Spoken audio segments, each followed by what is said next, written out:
دوستی یاری میں انہوں نے کہہ دیا کہ مولانا صاحب یہ چائے لے لیجیے یا بسکٹ لے لیجیے یا پانی لے لیجیے، ابھی منہ سے بولا فوراً کا اچھا مولانا صاحب معاف کیجیے آپ تو روزہ سے ہیں،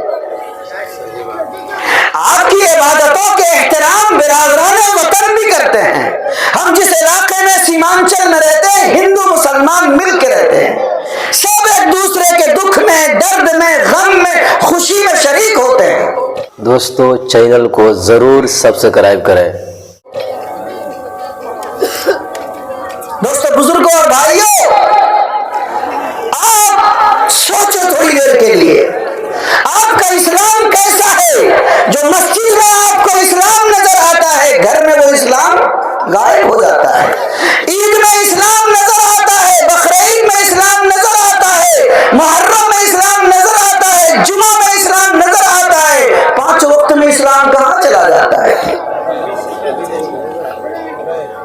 ہاتھ میں قرآن کی تلاوت آپ کرتے ہو تو پاک ہو کے آتا ہے، آیتیں پڑھتے ہو تو دل اللہ کی معرفت سے لبریز ہو جاتا ہے، سکینت آپ پر نازل ہوتی ہے۔ قرآن بند کر کے طاق میں رکھتے ہو تو قرآن کے احکام کو کیوں بھول جاتے ہو؟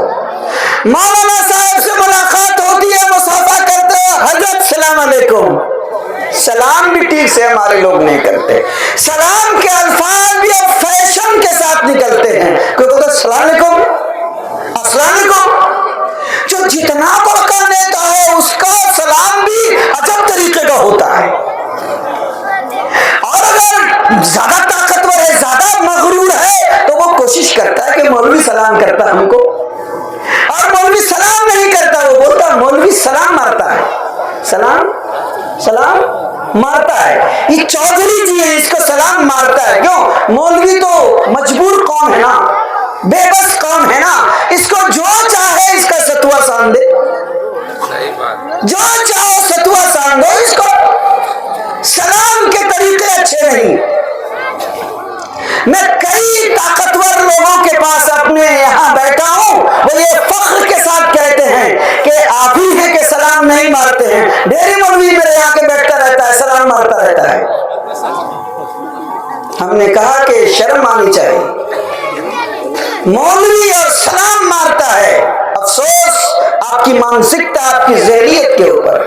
مولوی کی وجہ سے تمہاری عزت و آبرو، اور مولوی کی وجہ سے تمہاری آبرو، مولوی کی وجہ سے تمہارا اسلام، مولوی کی وجہ سے تمہارا قرآن، مولوی کی وجہ سے تمہارا دین، مولوی کی وجہ سے تمہارے گھر میں سنت، مولوی کی وجہ سے تمہارے بچے میں حیا، مولوی کی وجہ سے تمہاری بیٹیوں کے سر پہ دوپٹہ، مولویوں کی وجہ سے تمہارے بچوں کے سینے میں اللہ کا کلام، مولوی کی وجہ سے تمہارا بیٹا حافظ، مولوی کی وجہ سے تمہارا پوتا حافظ، مولوی کی وجہ سے تمہارے ننھے منھے معصوم بچوں کے زبان پہ ترانہ، دین کا ترانہ اور کلمہ کا ترانہ اور شہادت کا ترانہ اور رسالت کا ترانہ اور توحید کا ترانہ، مولوی کی وجہ سے جنازے پڑھانے والے، مولوی کی وجہ سے قبر پہ فاتحہ پڑھنے والے، مولوی کی وجہ سے ایصال ثواب کے لیے دعا کرنے والے، مولوی کی وجہ سے تمہارے سماج میں تمہارا ایمان تمہارا اسلام زندہ ہے، تم کہتے ہو کہ مولوی سلام مارے۔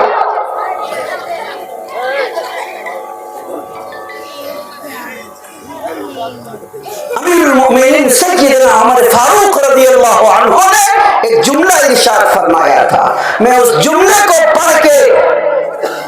اشارہ کرتا ہوں، رخصت ہو جاتا ہوں، بات کو سمیٹتا ہوں۔ آپ نے کیا کہا؟ اِنَّا نَحْنُ أَرْذَلَ قَوْمٍ، بے شک ہم تو رذیل قوم تھے، ذلیل قوم تھے، کمزور لوگ تھے۔ ایمان لانے سے پہلے حضرت عمر فاروق رضی اللہ عنہ اس سماج کا نقشہ کھینچنا چاہتے ہیں امت کے سامنے، ملت کے سامنے۔ مسلمان کو، اہل ایمان کو کون عزت کی نگاہ سے دیکھتا تھا؟ حضرت ابو ہریرہ رضی اللہ عنہ کی کون عزت کرتا تھا؟ حضرت خباب ابن الارد کو چٹائی میں بند کر کے پیٹا جا رہا ہے، حضرت سمیہ رضی اللہ عنہ کی شرمگاہ پہ نیزے مارے گئے، برچھی ماری گئی، 2 اونٹنیوں کے پاؤں میں رسے باندھ کے 2 طرف کو ہکا دیا گیا، ایمان کے نام پہ، اسلام کے نام پہ۔ حالت غریبی کی یہ تھی کہ حضرت ابو ذر غفاری ہے، حضرت ابو طلحہ انصاری ہے، حضرت صفہ ہیں, اصحاب نبی کریم ہیں, بیٹھے ہوئے ہیں, خوشے ہیں, کھجور کے کھا لیتے ہیں اور نبی کے ساتھ دیوانے قرآن اور سنت اور دین کی اشاعت کے لیے لگے رہتے ہیں.